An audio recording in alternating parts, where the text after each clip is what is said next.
Docs, how you doing? Today is the 10th of April, 2025, and I thought that I would do another little read, and it's going to be a little one, on yesterday, which was the 20th anniversary of the marriage and wedding of King Charles and Queen Camilla. And can I just say before we start, at that banquet last night, well, on the way out, she, as in Queen Camilla, looked absolutely radiant and stunning. Turquoise is her colour. She looked lovely, didn't she? I thought well, I've shared, if you've not seen it, I've shared a poster. I've shared a post on the post section on our channel here. So go and have a look. So let's have a look at the energies for Charles and Camilla yesterday for their anniversary. Wow, okay. That's just flipped up in the deck, the happy family. So they're happy, they're celebrating, they're proud of what they've achieved. Don't get triggered by it. They feel it feels good for them. It feels good for they're at peace. I feel as well that they found a way of being at peace with the unpeace. They found a way of being at peace with knowing that everything's not perfect, that health's not perfect, that family's not perfect. And I think that's possibly one of their soul contracts they've come down to learn, and possibly one of yours as well and mine, where that's why we're thrown in all these situations to get to that point where you can still find inner peace within the chaos. That's some ancient wisdom coming down through many, many different lifetimes. And, they're thinking about all that they've gained from life, all that's going to go on after them, as well. That they're both thinking about what's going to come after us. How will I be remembered? How will we be remembered? How will we be honoured, respected? Will our legacies go on? Legacies as in King Charles's work for charity, his work for young people, and gardening, climate. Queen Camilla, it's all about books and literature and dogs and all of that and all the stuff that they've done. Breathe. So they're thinking about that Seven of Pentacles. Not everything is perfect. It's difficult. They're finding these role duties difficult. They're putting a brave face on. They're getting on with it. I'm seeing the Queen and Prince Philip are helping them at this time as well. They're gaining the strength. Where was it? From the ancestors. Queen Mum's poking her head in as well. I'm seeing the Queen Mum there as well. Deceit, Seven of Swords. Let's see what comes after that. Knight of Swords. There's all the stuff going on in the courts at the minute with Harry. But it feels as though it's more of a background noise. I don't know this. I don't know if anybody of you know it, but there's a fake story being put out apparently. There's a fake story. I don't know what a fake story. There's a fake. I don't know. I don't know what it is. All I'm getting told is there's a fake story that's being put out.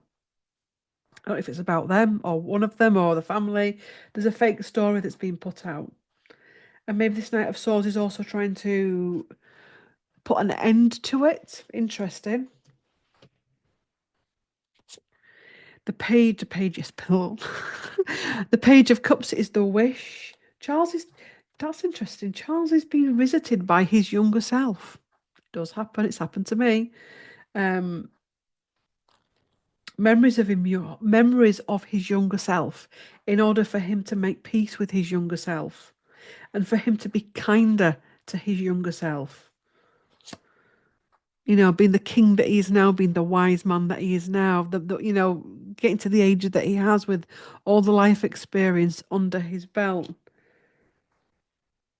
And I feel as well this current lifetime where he's at now has helped to heal that lifetime. As I said, he had the lifetime as the Duke of Norfolk in the days of Henry VIII has helped to heal that lifetime.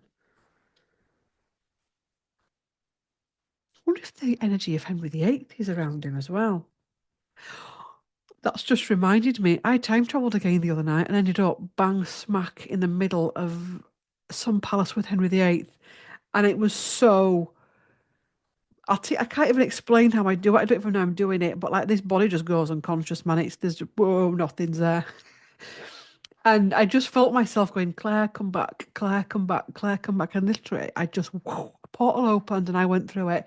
And it was in this room. And it must have been when Henry was in his 50s because he was clinically obese. He was ill. He had a real heavy energy.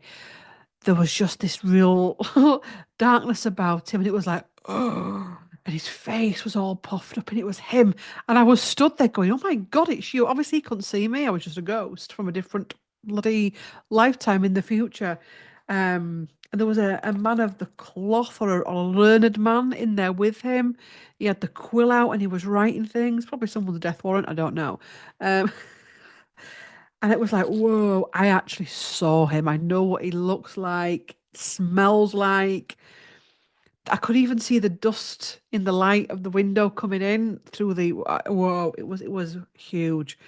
And it took me a while to ground after that. So I'm feeling, yeah, that for although the energy of King Henry is reincarnated into Charles's son, Henry VIII is also around. It's time is not linear. Henry VIII is also around him. They had similar stories. No, that he didn't have six wives, didn't Charles? But out of all the kings, I think it's going to be Charles and Henry that are going to be remembered the most with their stories and stories of the wives and the beheadings and the car crash and the divorces and the scandal and all of that. So Henry's around him at this time. Three of Wands, incoming messages, spiritual messages as well. There's a part of them I think possibly would have loved to have lived in somewhere like Italy. They could have a home out there for all I know. I don't know. But they're feeling a great peace there. They like to be near water and the sea and calmness. There she is. Every reading we do, Queen of Cups, finding peace. It's interesting. We should be seeing that Queen of Cups card because I was shown the fact that Diana liked such vivid, loud, yachty holidays, lots of people, etc. But I think also Diana liked peace and quiet as well. Um, and it's almost like a balancing of the energies. Can I have a card for the Queen of Cups, please? A clarifier for the Queen of Cups. Clarifier for the Queen of Cups. I'm seeing an energy, and this is not just in the royal family, but it's in all families across the globe right now. There are many people within families that are at peace with things and are getting on with it and going forward and done all the work and they're letting go of the old stories. Whereas it's almost like everyone's at different places with different things. And it feels as though they've really cut ties with all the heaviness. Queen of Cups, clarifier. Queen of Pentacles, everything's much more grounded and balanced. And it feels as well that somehow Charles and Camilla have made peace with the fact that, Diana was very young when she married him, too young to be getting married to a man like that with all that pressure, 13 years older than her, with the pressure of being a Princess of Wales and a future queen. It was too much. But they're also at peace with the fact that Diana had her shadow. Does that make sense? It's sort they're at peace with all aspects of it, and it's brought about a balance and a much more groundedness. So that's your reading. Thought I'd look on it. Also, as well, Queen of Pentacles, the two queens in Charles's life, Diana, Camilla, for different reasons, and it just feels like the energies are balancing out there. And it also feels as well that Camilla are actually looking so radiant and beautiful. Because I actually went on to the royal family Instagram account and said, "You look beautiful, Queen Camilla." And many other people did. Diana was always known for her beauty, whereas kind of like we're seeing the beauty in both of them. Right, yeah. Thanks for watching. Love to all. Please do like, comment, share, and subscribe, and I will see you all in the next one. Bye.